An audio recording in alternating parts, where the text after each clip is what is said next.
Then we're going on the next common cause of curses is what I call unscriptural covenants. Exodus 23, verse 32. In relationship to the people whom Israel was to dispossess from the land of Canaan, that is, all of them, idol worshippers, people who lived in total rebellion against the living God.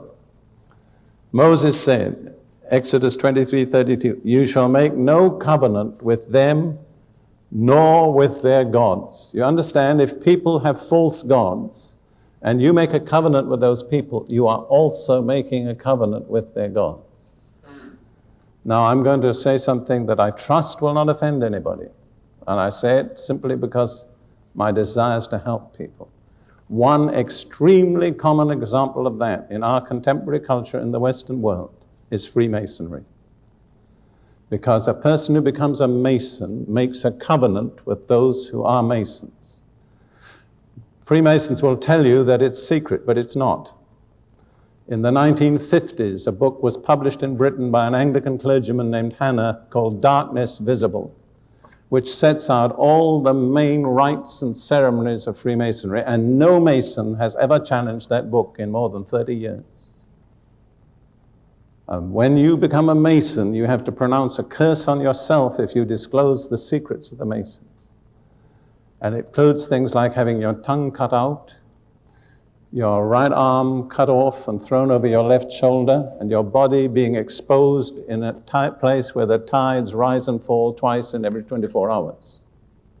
Those are self-imposed curses.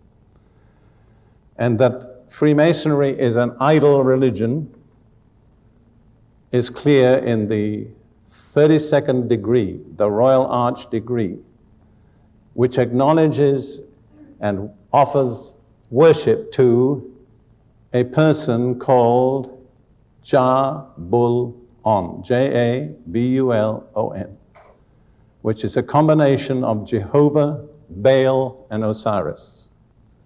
And so the true God of the Bible is joined together with two idol deities whom God has totally condemned.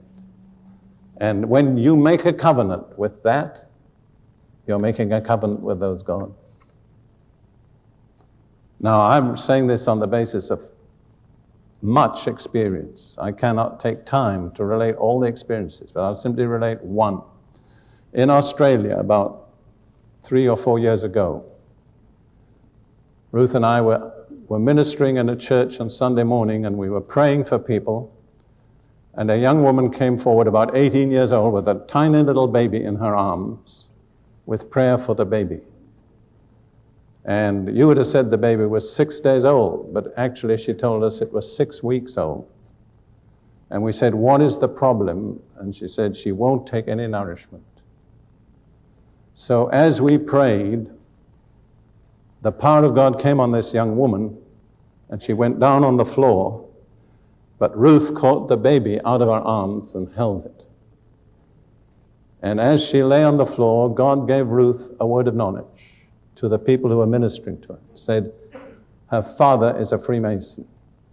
Deal with that force.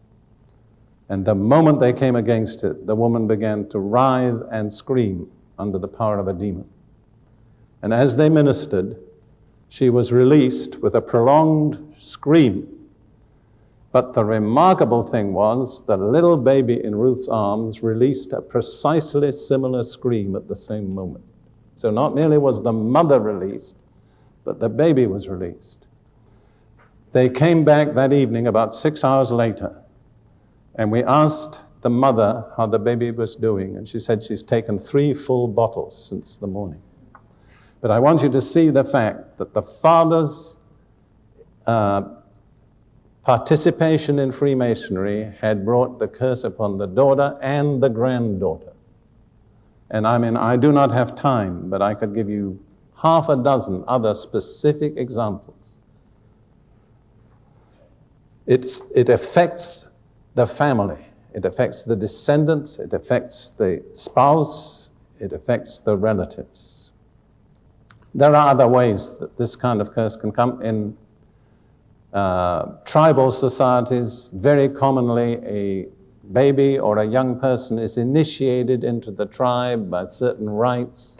Very often there are cuts made on the skin or powder inserted under the skin, and that exposes that person to the curse that's on the idolatry that's the focus of that tribe.